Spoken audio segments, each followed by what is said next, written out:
A major player in the fight against apartheid in South Africa is Nelson Mandela.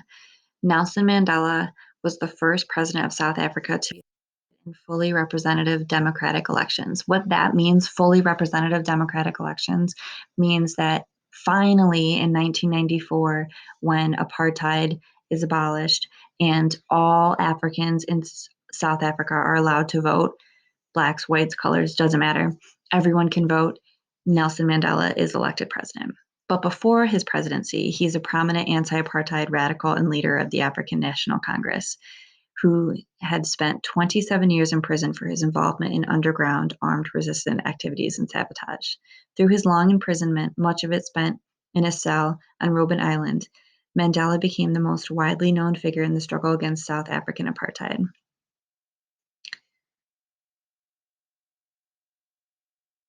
Hearing the elder stories of his ancestors' valor during the wars of resistance, Mandela dreamed also of making his own contribution to the freedom struggle of his people. So we were going to watch a video on Nelson Mandela if we were in school, and now I can't find like a free version for you guys to see, but basically in the beginning, Nelson Mandela wasn't interested in joining the ANC. He felt that if he just worked really hard and proved, because he was a lawyer, he was very smart, he was educated, he always felt that if he just worked really hard, he could just prove that, yeah, so what? It doesn't matter that I'm black. I'm very smart. I can pay my bills. I can make a life for myself and my family. And he realized that the white South Africans were never going to treat him equally, especially because there were laws that separated them. In the beginning of his fight to end apartheid, he was very much like Gandhi. He practiced nonviolence.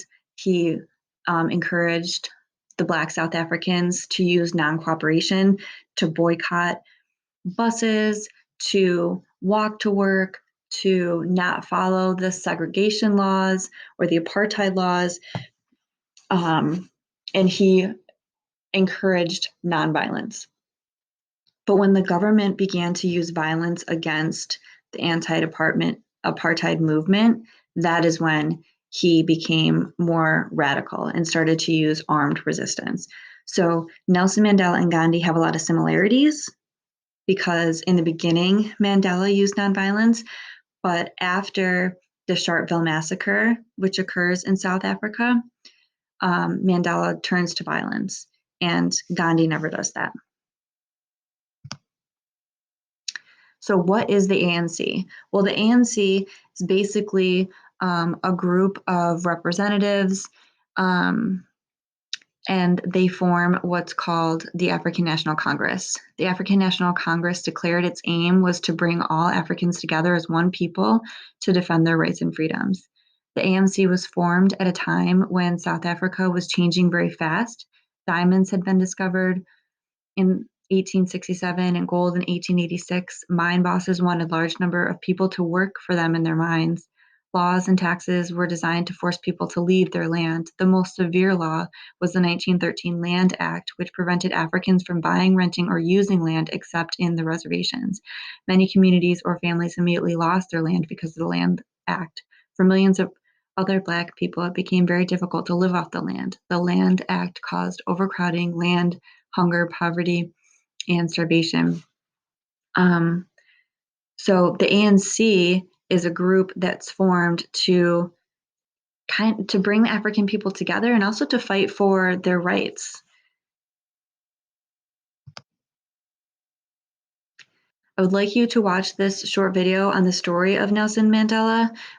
It kind of talks about how he doesn't use violence in the beginning, and then after the Sharpeville massacre, he turns to violence because violence is being used on them, and he's very clear about that. It's not that he's a violent man or that he wants to hurt people, but when that's how the government is putting down their demonstrations, he felt that if you're going to use violence against us, we have to be able to defend ourselves. So that's why he turns to violence.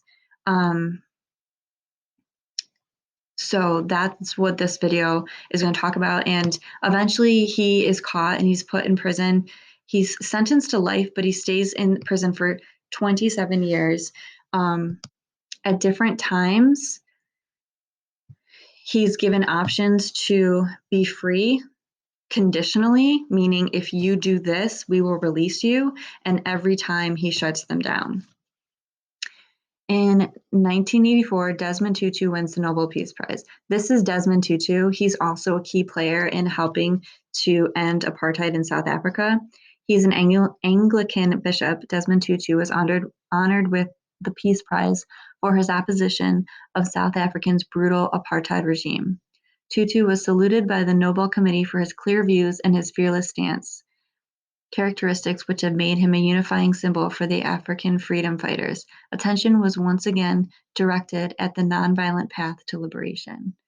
The Peace Prize award made a big difference to Tutu's international standing and was a helpful contribution to the struggle against apartheid. The broad media coverage made him a living symbol in the struggle for liberation, someone who articulated the suffering and expectations of South Africans' oppressive masses.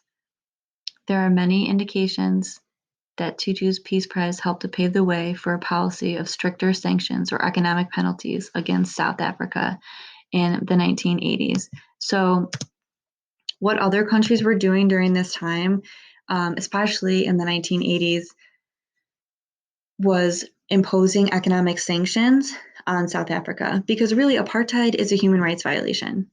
Your race shouldn't determine where you're allowed to live, where you're allowed to go in your country, what education you're allowed to have, what jobs you're allowed to have.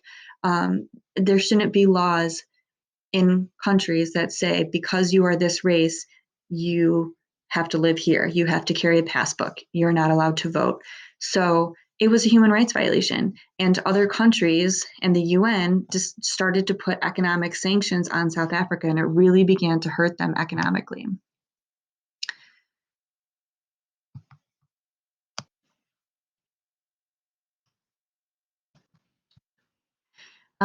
June 12th, 1986, government cracks down on dissent. So state of emergency imposed. This is a newspaper article. As you read, in 1960, the ANC radicalized after the Sharpeville massacre, in which 69 people were killed. After Mandela was arrested for planning armed resistance against the apartheid government, the fight against apartheid continued with other ANC members, university students, young high school age students, and community members. By the mid-1970s, the anti-apartheid movement gave momentum. In 1976, during the Soweto uprising, Black South African students protested against educational discrimination, and the police killed more than 500 people. In 1977, Steve Biko, the leader of the Black consciousness movement, was beaten, arrested, and died in police custody, citing more urgency to end apartheid. By the 1980s, the anti-apartheid struggle was strong and gaining international support. By 1986, President P.W. Botha declared a state of emergency, implemented martial law. Over the next 4 years, thousands of Blacks were detained or killed. So after the Sharpeville massacre, things do not get better. Like I said, the Sharpeville massacre was just a demonstration. Police officers shot into the crowd. Once police officer shot, the rest of them started shooting, and it left 69 people dead. After that happened, that was a turning point for Mandela, and he begins his armed resistance, which he is arrested for and then thrown in jail for 27 years. While he's in jail, the movement doesn't stop. It continues, and it gets more and more violent. This section right here is talking about the economic sanctions that different countries start to impose on South Africa. Economic meaning we're not going to trade with you until you stop this apartheid policy. So in 1986, the United States calls for sanctions in South Africa. In 1986, the United States passed the Comprehensive Anti-Apartheid Act. The Comprehensive Anti-Apartheid Act was a law enacted by the United States Congress, which imposed sanctions against South Africa until it ended the system of apartheid.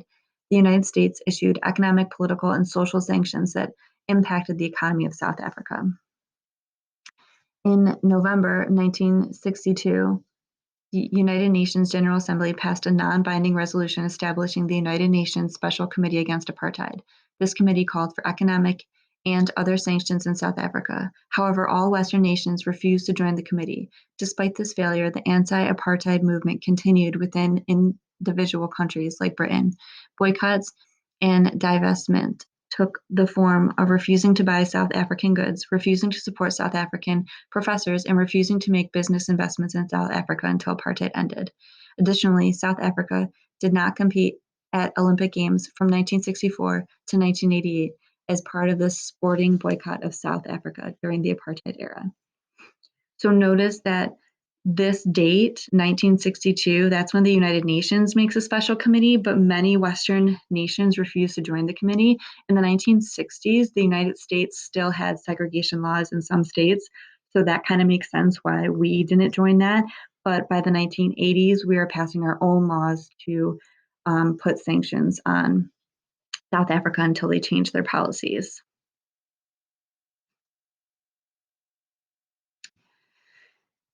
In August 1984, F.W. de Klerk replaces P.W. Botha as state president. F.W. de Klerk made some promises to end white domination in South Africa and relax some of the apartheid laws. Also in 1989, de Klerk released 8 of the country's most prominent anti-apartheid political prisoners. You'll see a picture of de Klerk down here. In February of 1990, the ANC ban is lifted and Mandela is released. So on February 2nd, 1990, de Klerk lifted the ban on the ANC and other political organizations. He also promised that Mandela would be freed shortly. De Klerk also removed the restrictions placed on Black communities since the state of emergency declared by Botha in 1986. On February 11th, 1990, Mandela is finally freed at the age of 71 after being imprisoned for 27 years. After Mandela's release, he pledged to continue his fight against apartheid and white domination. So even though Mandela gets released in 1990, apartheid still doesn't end. You can watch this video on his release. Then in 1991, he sits down with de Klerk, and de Klerk repeals many of the remaining apartheid laws, and they begin to create a new constitution. The meetings are not easy as both men disagree on several issues. Despite these disagreements, deliberations continue. Then in 1993, Mandela and de Klerk share the Nobel Peace Prize. So this is F.W. de Klerk right here.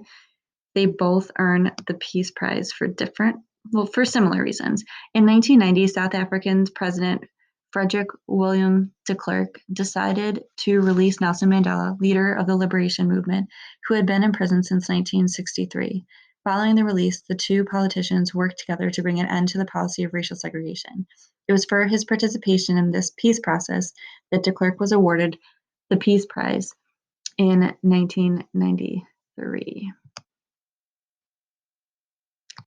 When de Klerk took office as president in 1989, no one expected him to play a key part in the termination of apartheid. But as a lawyer, as a parliamentarian, and as a member of the government, he had stood out as a firm upholder of white privilege. But when he realized that the apartheid system was leading to both economic and political bankruptcy, he put himself at the head of a radical change of course. He continued the negotiations with Mandela and the ANC liberation movement, which had begun in secret. They agreed to prepare for the presidential election and to draw up a new constitution with equal voting rights for every population group in the country. Son of a chief, Nelson Mandela studied law and became one of South Africa's first Black lawyers. Early in the 1950s, he was elected leader of the young wing of the ANC, or the African National Congress Liberation Movement. When the country's white minority government prohibited the ANC in 1960, Mandela became convinced that armed struggle was inevitable. Inspired by guerrilla wars in Algeria and Cuba, he organized a military underground movement that engaged in sabotage. In 1962, he was arrested and sentenced to life in prison for high treason and conspiracy against the state. From 1964 to 1982, he was confined to the notorious prison island, Robben Island, together with several other resistance leaders. He was then moved to prison on the mainland until his release in 1990. During his imprisonment, Mandela became a rallying point for South Africa's oppression and world's most famous political prisoner. Nelson Mandela shared the Peace Prize with the man who had released him, President F.W. de Klerk, because they had agreed on a peaceful transition to majority rule. Okay, in 1993, a new government is approved, And in 1994, they have their first democratic elections, and Nelson Mandela is elected president. And then there are some images here and some questions that I want you to answer. I want you to take a look at this image. This is a picture of the election. The lines to vote were this long. And it did not matter that people waited for hours to vote because this is the first time that they were ever allowed to.